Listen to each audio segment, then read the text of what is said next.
Hello everyone, welcome back to my channel. यहाँ पर हम पीटी के सिलेबस वाइज पूरा प्रिपरेशन करेंगे। पीटी के सिलेबस में फर्स्ट टॉपिक है सिंधु घाटी सभ्यता। तो सिंधु घाटी सभ्यता के टॉपिक पर हम पूरा डिस्कस करेंगे। तो चलिए आज का सेशन स्टार्ट करते हैं। सिंधु घाटी सभ्यता। सिंधु घाटी सभ्यता के अन्य नाम। सिंधु घाटी सभ्यता के नाम इसे हड़प्पा सभ्यता कहते हैं। सिंधु घाटी सभ्यता नाम इसका इसलिए पड़ा क्योंकि यह सिंधु नदी के तट पर खोजा गया था, इसलिए इसे सिंधु घाटी सभ्यता कहते हैं। हड़प्पा सभ्यता इसलिए कहते हैं कि यह पहला खोजा गया स्थल है वह हड़प्पा है, जो पाकिस्तान में स्थित है, इसलिए इसे हड़प्पा सभ्यता कहते हैं। सिंधु सभ्यता, इसका अन्य नाम सिंधु सभ्यता है। फर्स्ट नगरीय सभ्यता थी।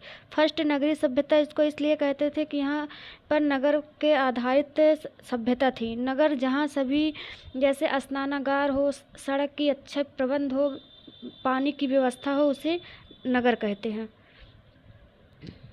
हड़प्पा सभ्यता सिंधु घाटी सभ्यता की तिथि अलग अलग विद्वानों ने इसके अलग अलग डेट बताए हैं।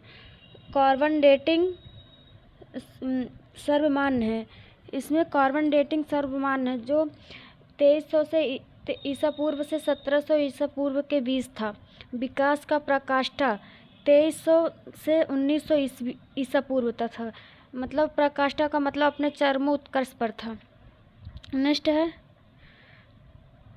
अन्य प्रमुख काल निर्धारक विद्वान, जिसने इन्हें अलग अलग इसका काल निर्धारण अलग अलग तरीके से किया है। इसमें से फर्स्ट है जॉन मार्शल। जॉन मार्शल ने 3250 से 2750 से ईसा पूर्व माना है। अर्नेस्ट मैकल है 2800 ईसा पूर्व से 2500 ईसा पूर्व माना है। माधव स्वरूप वत्स हैं 3500 से 2500 ईसा पूर्व माना है। तो इसमें जो माधव स्वरूप वत्स हैं ये इम्पॉर्टेंट थे क्योंकि ये इंडियन थे। नेक्स्ट है, ये पूछा जाता है कि इसमें सबसे पश्चिमी कौन सा है, सबसे उत्तरी कौन सा है, सबसे दक्षिणी कौन सा है। तो इस पे हम बात करते हैं। ये मांडा जो था सबसे उत्तरी स्थल खोजा गया, सबसे उत्तरी स्थल था, जो चेनाब नदी के तट पर जम्मू एंड कश्मीर में था मांडा।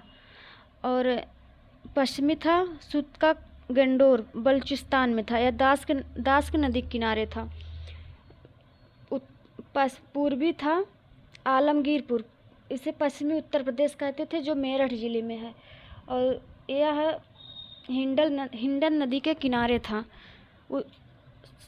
सबसे दक्षिणी था दैमाबाद, जो महाराष्ट्र में गोदावरी नदी के किनारे है। पूछा जाता है कि इसकी पश्चिम से पूर्व लंबाई और उत्तर से दक्षिण लंबाई। तो पश्चिम से पूर्व इसकी लंबाई थी 1600 किलोमीटर, 1600 किलोमीटर। और उत्तर से दक्षिण इसकी लंबाई थी 1400 किलोमीटर। आगे इसका आकार कैसे था, मतलब सिंधु घाटी सभ्यता का आकार कैसे था। सिंधु घाटी सभ्यता का आकार त्रिभुजाकार था। या इसकी खोज 1921 में दयाराम साहनी ने किया था।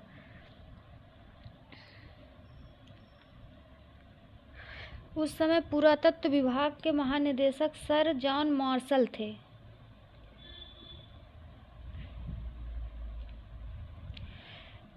प्रमुख स्थान, अब देखेंगे प्रमुख स्थान कहाँ कहाँ है।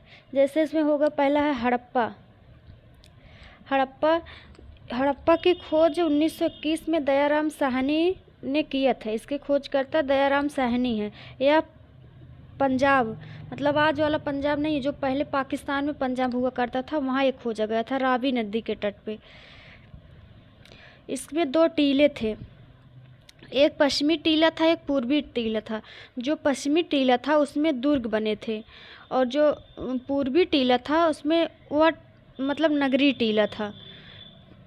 और पश्चिमी टीले का नाम था माउंट एबी। इसको मार्टिमर ह्यूलर ने इसको नाम दिया था माउंट एबी। नेक्स्ट है, हड़प्पा को अर्ध औद्योगिक स्तर नगर कहा। हड़प्पा को अर्ध औद्योगिक नगर किसने कहा, पूछा जाता है किसने कहा। तो स्टुअर्ट पिंगट, स्टुअर्ट पिंगट ने हड़प्पा और मोहनजोदड़ो को जुड़वा राजधानी का एक विस्तृत साम्राज्य भी कहा है। अब आगे देखेंगे हड़प्पा से प्राप्त अवशेष, यहाँ से क्या क्या प्राप्त हुए हैं। तो इसमें फर्स्ट है कब्रिस्तान। वहाँ जो कब्रिस्तान मिला था उसका नाम था समाधि R37। बर्तन पर मछुआरे का चित्र मिला था। शंख का बना बैल मिला था। स्त्री के गर्भ से निकला पौधा मिला था। अन्नागार मिला था। स्वास्तिक और चक्र मिला था।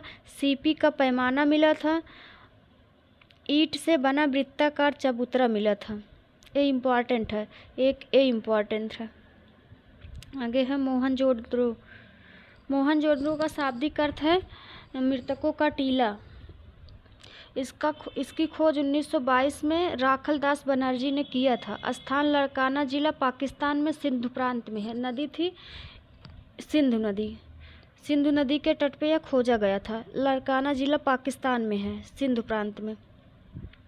अब देखेंगे यहाँ से प्राप्त अवशेष क्या क्या हैं, कि मतलब यहाँ से किसके साक्ष्य मिले हैं।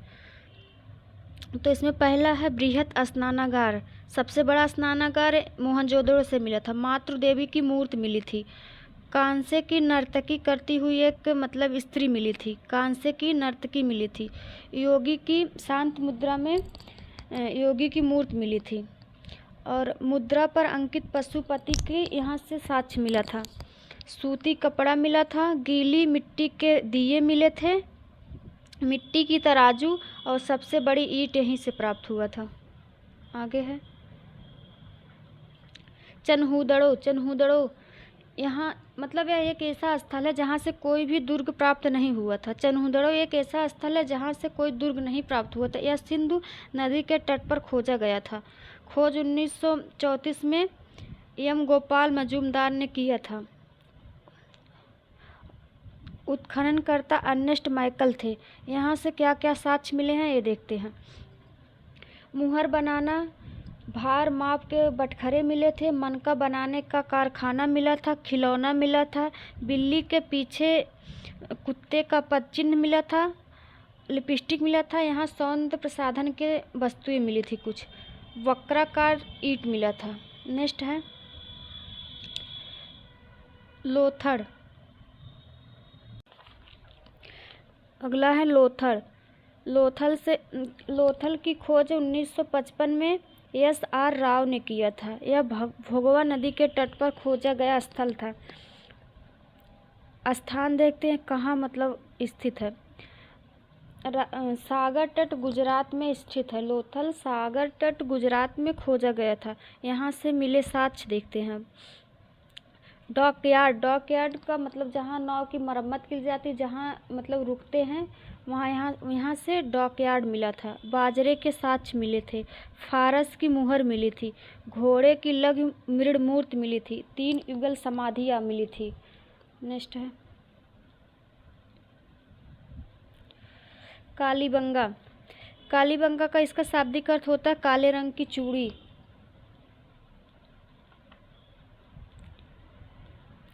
काले रंग की चूड़ी। इसकी खोज 1961 में अमलानंद घोष ने किया था। अमलानंद घोष ने किया था। उत्खननकर्ता बीबीलाल बी के थापर हैं। बीबीलाल बे के थापर हैं। स्थान गंगानगर राजस्थान में है। नदी वहाँ घग्गर नदी के तट पर खोजा गया स्थल था। यहाँ से मिले अवशेष को अब देखते हैं। जुते हुए खेत मिले थे। अलंकृत ईंटों के साक्ष्य मिले थे। कच्ची मिट्टी का भवन निर्माण की वस्तुएं मिली थी। अग्नि वेदिकाएं मिली थी। सिलबट्टा मिला था। सूती कपड़े पर छाप मिला था। सूती कपड़े पर छाप मिला था। प्रतीकात्मक समाधियां मिली थी। अंत्येष्टि की 3 विधियां यहाँ से मिली थी। मतलब पूर्ण, आंशिक और दाह संस्कार। वहाँ दफनाया भी जाता था, गाड़ा भी जाता था और जलाया भी जाता था। नेक्स्ट है राखी गढ़ी। राखी गढ़ी 1963 में खोजा गया था। इसकी खोज सूरज भान ने किया था। स्थान हरियाणा घग्गर नदी के तट पर है। भारत का सबसे बड़ा सैंधव स्थल है यह। भारत का सबसे बड़ा सैंधव स्थल है।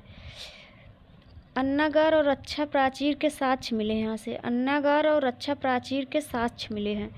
नेक्स्ट है बनावली। बनावली की खोज 1973 में R.S. बिंट ने किया था। स्थान हरियाणा में है।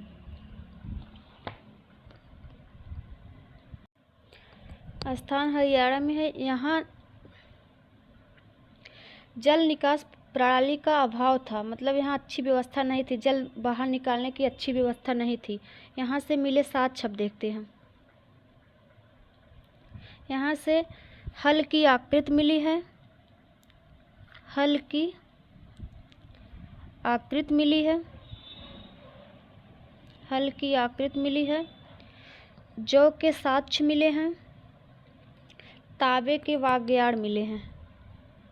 नेक्स्ट है धौलावीरा। धौलावीरा की खोज 1967 में J.P. जोशी ने किया था।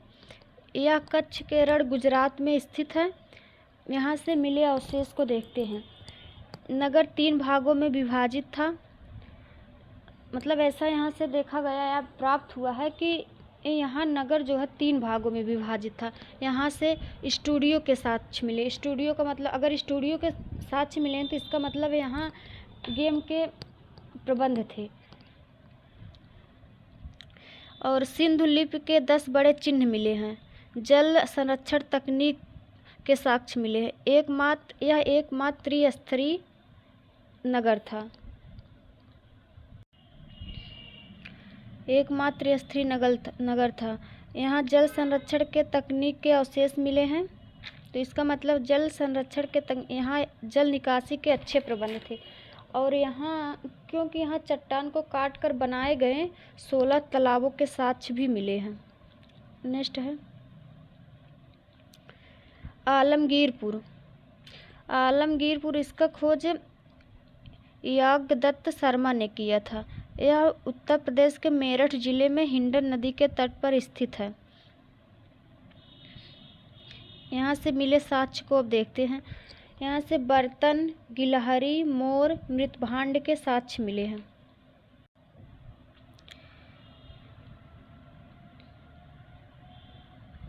बर्तन, गिलहरी, मोर, मृतभांड के साक्ष्य मिले हैं। यह उत्तर प्रदेश के मेरठ जिले में स्थित है।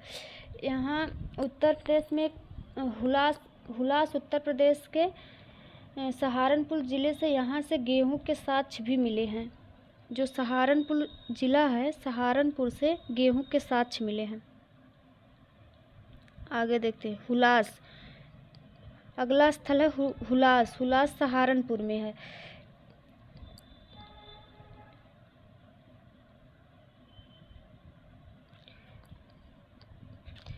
मनके चूड़िया खिलौना गाड़ी, यहाँ के साक्ष्य मनके चूड़िया खिलौना गाड़ी, यहाँ से गेहूं के भी साक्ष्य मिले हैं।